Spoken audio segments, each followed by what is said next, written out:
Jakin berri dugu, eta jakin dugu prentsaren bitartez gurekin ez duelako inork hitz egin, Gipuzkoako diputazioak murrizketak egingo dituela Udal Foru Fondoan.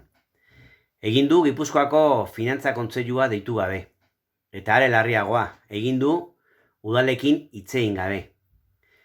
EH Bildu Gipuzkoako lehen indar municipalista da, eta guregana ez da inor etorri, ez eradostea, gainontzeko oposizioko partiduengana ere ez.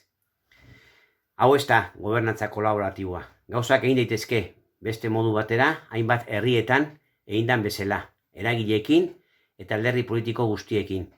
Pertsonak erdigunean jarriz.